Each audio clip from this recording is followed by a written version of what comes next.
अस्सलाम वालेकुम। आज का जो हमारा टॉपिक है उसका नाम है इक्वेशंस ऑफ मोशन। तो एक मोशन की तीन बेसिकल इक्वेशंस है। इस वीडियो में इंशाल्लाह हम अपनी फर्स्ट इक्वेशन को डिटेल में पढ़ेंगे।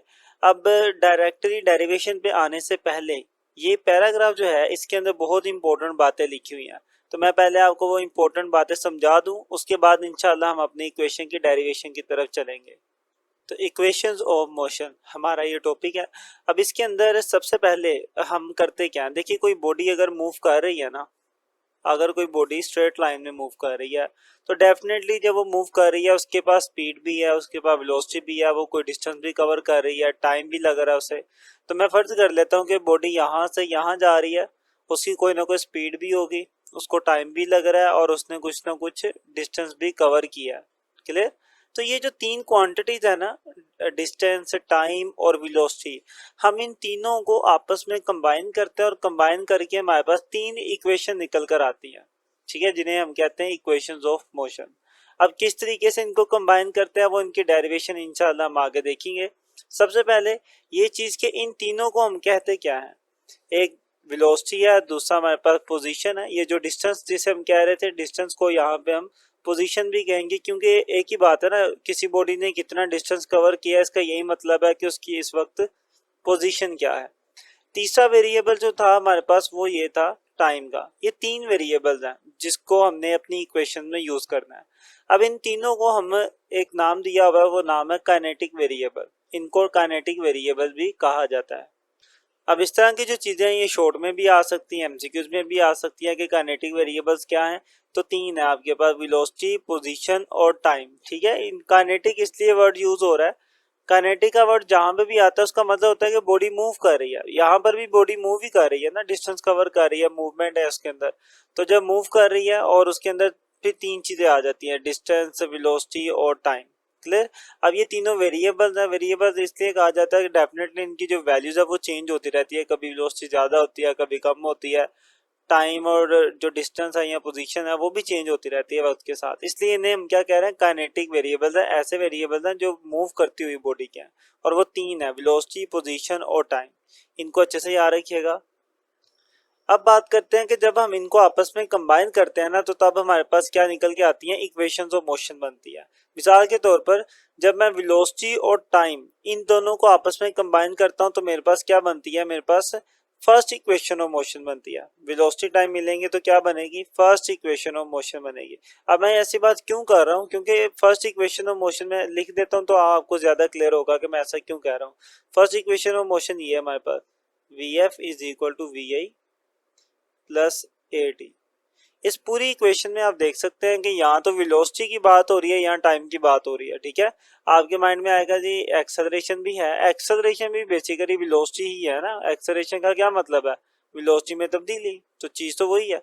तो वेलोसिटी यूज हो रही है और दूसरा क्या यूज हो रहा है, टाइम। तो देखिए वेलोसिटी और टाइम का जो कॉम्बिनेशन है वो हमें क्या दे रहा है, फर्स्ट इक्वेशन ऑफ मोशन दे रहा है। अब इनको किस तरह कंबाइन किया जाता है ये जब आगे डेरिवेशन में हम करेंगे तो तब आप सीख लेंगे। ठीक है। अच्छा, नेक्स्ट चीज चलते हैं कि जब हम पोजीशन और टाइम को कंबाइन करते हैं उस वक्त हमारे पास कौन सी बनती है। तो पोजीशन और टाइम को जब कंबाइन किया जाता है तो हमारे पास बनती है second equation of motion. Okay, तो ये भी बात याद रखिएगा। अब मैं सेकंड इक्वेशन ऑफ मोशन लिख देता हूं तो आपको ज्यादा क्लियर होगा कि हम ये बात क्यों कर रहे हैं कि पोजीशन और टाइम के कॉम्बिनेशन से क्या आती है हमारे पास, इस सेकंड इक्वेशन ऑफ मोशन आती है। तो सेकंड इक्वेशन ऑफ मोशन हमारे पास ये है, s is equal to v i t plus 1/2 a t का स्क्वायर। तो इस पूरी इक्वेशन में आप देख सकते हैं हमारे पास क्या मौजूद है, पोजीशन मौजूद है, एस का मतलब पोजीशन, और यहाँ पे क्या मौजूद है, टाइम मौजूद है। अब आपके माइंड में ये बात भी आएगी कि इसके अंदर तो वेलोसिटी और एक्सेलरेशन भी है, तो हम सिर्फ पोजीशन और टाइम का वर्ड क्यों यूज कर रहे हैं। देखिए यहाँ पर आप देख सकते हैं कि इनिशियल वेलोसिटी है, इसका मतलब है कि बॉडी के पास स्टार्टिंग पे कोई ना कोई वेलोसिटी मौजूद है। इसका यहाँ पर सिर्फ इतना ही काम है, ये बताना कि बॉडी मूव कर रही है और ये एक as a input value use हो रही है। जाहिर है जब बॉडी मूव करेगी तभी जो डिस्टेंस कवर होगा ना। लेकिन इस पूरी इक्वेशन से मेन चीज जो हमें पता चलती है वो पता क्या चलती है, बॉडी की पोजीशन के बारे में। एस का मतलब क्या, बॉडी की पोजीशन मतलब डिस्टेंस के, इस वक्त बॉडी कहाँ पर है। ये चीज़ हमें पता चलती है।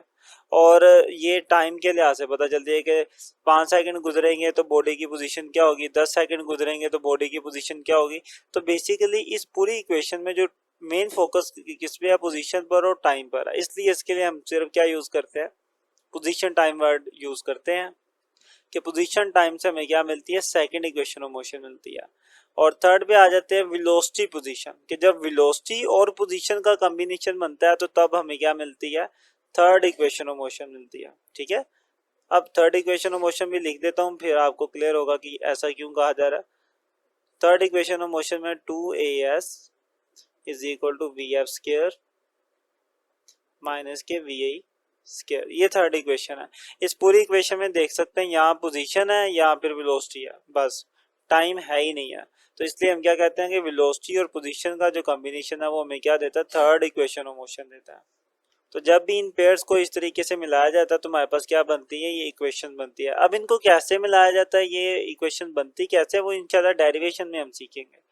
अब इसके आगे भी कुछ एमसीक्यूज वाली बातें हैं, उनको देख लेते हैं। सबसे पहले कि these equations of motion only be applied to those objects which are moving in straight line with constant acceleration, कि ये जो equations of motion है ना, ये सिर्फ उस ऑब्जेक्ट के लिए है जो सीधी लाइन में मूव कर रहा है। ठीक है, ये उसने लिखा हुआ है ना स्ट्रेट लाइन, एक तो वो स्ट्रेट लाइन में मूव कर रहा हो और दूसरा क्या, कांस्टेंट एक्सेलरेशन हो उसका। तो ये सिर्फ उन ऑब्जेक्ट के लिए ये वाली इक्वेशंस वैलिड है। ये बात ध्यान में रखिएगा कि ये हर किसी के लिए अप्लाई नहीं हो सकती। ये दो कंडीशंस है, इनको अप्लाई कर देंगे। ये भी एज एमसीक्यूज आ सकता है, ये शॉर्ट आ सकता है कि इनकी कौन सी कंडीशन है, जिन कंडीशन पे हम इन इक्वेशन को यूज कर सकते हैं, वो दो हैं। या तो बॉडी स्ट्रेट लाइन में मूव करे या बॉडी कांस्टेंट एक्सेलरेशन से मूव करे। ओके, तो यहाँ तक हमने हर जरूरी बात समझ ली है जो कि आपके पैराग्राफ में लिखी हुई थी। अब इसके बाद चलते हैं अपनी डेरिवेशन की तरफ। तो जो हमने डेरिवेशन में पढ़नी है आज, वो है हमारे पास फर्स्ट इक्वेशन ऑफ मोशन। तो फर्स्ट इक्वेशन ऑफ मोशन के ऊपर बात करेंगे। पहले इसे हम फॉर्मूला की मदद से ड्राइव करेंगे, उसके बाद फिर हम इसे ग्राफ की मदद से ड्राइव करेंगे। ठीक है, तो मान लेते हैं कि आपके पास कोई बॉडी है जो कि स्ट्रेट लाइन में मूव कर रही है इस तरीके से। तो जब वो स्ट्रेट लाइन में मूव कर रही है तो उसके बाद क्या हो रहा है, उसकी वेलोसिटी में तब्दीली आ रही है। पहले उसकी स्पीड कम थी, बाद में ज़्यादा हो गई, या आप यूँ समझ लें कि पहले ज़्यादा थी फिर कम हो गई, लेकिन ये कि वेलोसिटी में तब्दीली आ रही है। तो अब पहले शुरू में जो उसकी वेलोसिटी थी उसे हम कहेंगे इनिशियल वेलोसिटी, उसे हम कह देंगे वी आई। और कुछ देर बाद उसकी वेलोसिटी क्या हो जाएगी, फाइनल वेलोसिटी हो जाएगी। और ज़ाहिर है कवर करने में टाइम भी लगेगा। तो जब भी वेलोसिटी चेंज होती है तो हमारे पास क्या आता है, एक्सेलरेशन आता है। तो इस बॉडी के अंदर अभी क्या मौजूद होगा, एक्सेलरेशन। तो एक्सेलरेशन कैसे फाइंड करते हैं, एक्सेलरेशन के फॉर्मूले से। वो क्या है हमारे पास जी, एक्सेलरेशन बराबर होता है V F minus we I divided by T. ये फॉर्मूला एक्सेलरेशन फाइंड करने का। यहाँ पर देखिए टाइम डिवाइड है, इधर आके मल्टीप्लाई हो जाएगा, is equal to V F minus we i. और ये माइनस का वी आई है ना, उधर जाके ये प्लस हो जाएगा। तो ए टी प्लस इधर आगे हो गया ये वी आई इक्वल के इधर क्या रह गया मेरे पास, फाइनल वेलोसिटी आ गई। इसको थोड़ा मैं रीअरेंज करके लिख लेता हूँ कि वी एफ को इस साइड पे लिखने की बजाय इधर लिख लेता हूँ, इज इक्वल टू बाकी ये सारी वैल्यू इक्वल के इधर लिख लेता हूँ, वी आई प्लस ए टी। ठीक है, तो ये मेरे पास आ गया मेरी फर्स्ट इक्वेशन, सिंपल। अब ये जो इक्वेशन हमने ड्राइव की है सिंपल फॉर्मूले की मदद से की है। अब इसी इक्वेशन को हम ग्राफ की मदद से भी ड्राइव करेंगे। तो चलते हैं अब अपनी डेरिवेशन के ऊपर, लेकिन अब हम डेरिवेशन करेंगे ग्राफ की मदद से। तो derivation of first equation of motion by graphical method. तो अब हम इसे ग्राफिकल मेथड से ड्राइव करेंगे। तो ज़ाहिर है ग्राफिकल मेथड है तो पहले हमें ग्राफ बनाना पड़ेगा। तो ग्राफ बना लेते हैं पहले। तो फर्ज कर लें जी ये मेरे पास दो एक्सिस है, ये इनका सेंटर पॉइंट है जिसे हमने ओ कह दिया। अब इसकी नीचे वाली साइड पे मैं ले लेता हूँ टाइम, और यहाँ पे मैं ले लेता हूँ वेलोसिटी। तो देखिए यहाँ वेलोसिटी है वाई एक्सिस पर और एक्स एक्सिस पर टाइम है, इसलिए मैं इस ग्राफ को क्या कहूँगा, ये वेलोसिटी टाइम ग्राफ है। ठीक है, क्योंकि इसमें वेलोसिटी और टाइम यूज हो रहा है। अब मान लेते हैं कि कोई बॉडी है जो मूव कर रही है, तो यहाँ से वो यहाँ तक पहुँच गई। शुरू में जो उसकी वेलोसिटी है उसे हम इनिशियल वेलोसिटी कहेंगे यहाँ पर। तो यहाँ पे जो इसकी वेलोसिटी है उसे मैं कह देता हूँ इनिशियल वेलोसिटी, वी आई से रिप्रेजेंट करेंगे इनिशियल वेलोसिटी को। और जब वो यहाँ से यहाँ तक पहुंची तो उसकी जो वेलोसिटी है उसे हम क्या कहेंगे, फाइनल वेलोसिटी कहेंगे। तो मैं इसे क्या कह देता हूँ, वी एफ कह देता हूँ, फाइनल वेलोसिटी कह देता हूँ। ठीक है, ग्राफ इतना ही है। अब इससे आगे जो काम है वो हम अपनी आसानी के लिए करेंगे ताकि डेरिवेशन थोड़ा आसान हो जाए हमारे लिए करना। तो मैं क्या करता हूँ, मैं यहाँ से एक बिल्कुल स्ट्रेट लाइन ड्रा करता हूँ जो इसकी बेस बन जाएगी, और यहाँ से इसका एक परपेंडिकुलर ड्रा कर लेता हूँ इस तरीके से। ठीक है, इसको नीचे की तरफ ही एक्सटेंड कर ले सारा। उसके बाद इसको मैं यहाँ से भी मिला लेता हूँ, एक परपेंडिकुलर मैं इसका वाई एक्सिस पर भी गिरा देता हूँ। ये चीज़ आपने देखी हुई है कि हम एक वेक्टर को इसके कंपोनेंट्स में डिवाइड कर देते हैं। वैसे अभी ये कंपोनेंट्स तो नहीं है, लेकिन हम उसी तरीके से इसको डील करेंगे कि इसके हेड से दो कंपोनेंट कह लें या परपेंडिकुलर कह लें ड्रा कर लिए हमने। अब इनको नाम दे देते हैं। नाम मैं कोशिश करूंगा कि बुक वाले दूं ताकि आप बुक से जब देखें तो आपको कुछ डिफरेंट ना लगे। तो ये वो है पॉइंट, इस पॉइंट को हम ए कह देते हैं। ये वाला जो पॉइंट है इसे हम कहेंगे ई, इस पॉइंट को हम कह देंगे बी। उसके बाद ये जो पॉइंट है इसे हम कहेंगे सी पॉइंट है, और लास्ट में क्या आ गया मेरे पास, ये डी पॉइंट है। ठीक है, ये वाला पॉइंट डी हो गया। मैंने इनको बिल्कुल वही नाम दिए हैं जो बुक में है। अब देखें जी, ये ग्राफ आपको बता क्या रहा है कि बॉडी की स्टार्टिंग पर वेलोसिटी क्या थी, वी आई, और एंडिंग पर यहाँ पर जो पोजीशन बी पर पहुंच गई तो उसकी वेलोसिटी क्या होगी, वी एफ होगी। मैं इस तरीके से भी कह सकता हूँ कि जो बॉडी की वेलोसिटी थी यहाँ से चली और ऊपर तक आ गई, बॉडी की वेलोसिटी कितनी होगी, वी एफ होगी। ठीक है, मतलब ये पूरी लाइन उसकी क्या रिप्रेजेंट कर रही है, उसकी फाइनल वेलोसिटी को रिप्रेजेंट कर रही है। अब यही चीजें अब मैं लिखने लगा हूँ। देखिए, आपने ग्राफ के अंदर देखा कि ओ से ए तक, ये ओ से ए तक जो लाइन है ये किसको रिप्रेजेंट कर रही है, ये इनिशियल वेलोसिटी को रिप्रेजेंट कर रही है। मैं इसी चीज को लिखूंगा यहाँ पर कि ओ ए जो है वो किसको रिप्रेजेंट कर रही है, इनिशियल वेलोसिटी को। तो यहाँ पे मैं लिख देता हूँ ओ a is equal to v i. V i का मतलब इनिशियल वेलोसिटी। ठीक है, इसको मैं लिख भी देता हूँ आगे कि ये क्या है, इनिशियल वेलोसिटी को रिप्रेजेंट कर रही है ओ से ए तक की लाइन। अगर बात की जाए फाइनल वेलोसिटी की तो उसे कौन सी लाइन रिप्रेजेंट कर रही है, ये वाली लाइन जो बी से स्टार्ट हो रही है और कहाँ तक जा रही है, डी तक जा रही है। ये पूरी लाइन किसको रिप्रेजेंट कर रही है, हमारी फाइनल वेलोसिटी को। तो इसी चीज को मैं यहाँ पर भी लिख देता हूँ कि ये जो मेरी लाइन है डी बी, ठीक है, डी से लेकर बी तक, ये जो लाइन है ये किसको रिप्रेजेंट कर रही है, फाइनल वेलोसिटी को। इसको लिख देते हैं यहाँ पे वी एफ, जो कि फाइनल वेलोसिटी है यहाँ पर। अब यहाँ पर एक चीज आप ये भी देख सकते हैं कि ये जो लाइन है बी से लेकर डी तक, ये लाइन बिल्कुल उस लाइन के बराबर है जो कि इसके बिल्कुल सामने है। मतलब बी और डी के सामने कौन सी लाइन बन रही है, ये वाली ई और ये वाली ओ। जितनी बी से डी तक की लाइन है ये वाली, उतनी लाइन कौन सी है, ई से ओ तक की लाइन है। तो जो बी डी है, मैं ये बात कर सकता हूँ कि ये जो बी डी किसके बराबर है, फिर ई ओ के बराबर है या ओ ई के बराबर है। ठीक है, आप देख सकते हैं कि ये भी उतनी ही लाइन है और ये भी उतनी ही लाइन है, दोनों ही बराबर है। तो दोनों को मैं एक दूसरे की जगह पे यूज कर सकता हूँ। तो मैं यहाँ पर ही लिख देता हूँ कि ओ से ई या बी से डी एक ही बात है। ओ से ई तक चले जाएं आप, या फिर आप डी से बी तक चले जाएं, तो आपको मिलेगी क्या, फाइनल वेलोसिटी मिलेगी। ठीक है, उसी चीज को हमने यहाँ पे लिख दिया। अब इसे फर्दर सोल्व करते हैं। तो from the graph it can be observe, कि ग्राफ से आप ये चीज ऑब्जर्व कर सकते हैं। कौन सी चीज, जो अभी मैं लिखने लगा आपके सामने, कि बी से लेकर डी तक जो लाइन है मेरे पास, अब बी डी कह लें या डी बी कह लें एक ही बात है, कि ये जो मेरे पास डी बी लाइन है यहाँ से है ना, ये डी है और ये कहाँ तक है, बी तक है। अब इस पूरी लाइन को मैं थोड़ा तोड़ के भी लिख सकता हूँ इस तरीके से कि ये जो बी से डी वाली लाइन है ना, ये टोटल लाइन, ये तकरीबन मैं इसको ऐसे भी लिख सकता हूँ कि आप बी से लेकर सी तक और आगे सी से लेकर डी तक, इन दोनों लाइनों को जमा करेंगे तो आपके पास क्या आ जाएगी, टोटल लाइन आ जाएगी बी डी। बात समझे कि बी से डी है ना लाइन, ये बी है और कहाँ तक जा रही है, डी तक, टोटल ये लाइन है। मैं इसको ब्रेक करके लिख सकता हूँ तोड़ के भी, कि मैं बी को पहले सी तक लेके जाऊंगा और उसके अंदर फिर क्या जमा करूंगा, सी के अंदर डी जमा करूंगा, तो तब भी मेरे पास क्या आ जाएगी, टोटल लाइन आ जाएगी। इसी चीज को मैं लिख रहा हूँ कि ये जो बी डी है इसको हम इस तरीके से भी लिख सकते हैं कि बी सी जमा बी से सी और आगे सी में क्या जमा कर दूं, डी जमा कर दूं, तो ये उसके बराबर है। ठीक है, अब एक और चीज आप ग्राफ से ऑब्जर्व कर सकते हैं कि ये जितनी लाइन सी से डी तक है ना, बिल्कुल उतनी ही लाइन मेरी ओ से ए तक है। ओ से ए वाली लाइन भी बराबर होगी और सी से डी वाली लाइन भी क्या होगी, बराबर होगी। तो मतलब जो डी सी है मैं उसकी जगह पे क्या लिख सकता हूँ, ओ ए भी लिख सकता हूँ, क्योंकि जितना मेरे पास सी डी है उतनी ही मेरे पास कौन सी लाइन बन रही है, ओ ए बन रही है। तो इसलिए मैं इस सी डी की जगह पर ओ ए भी लिख सकता हूँ, और मैं लिख देता हूँ। तो डी बी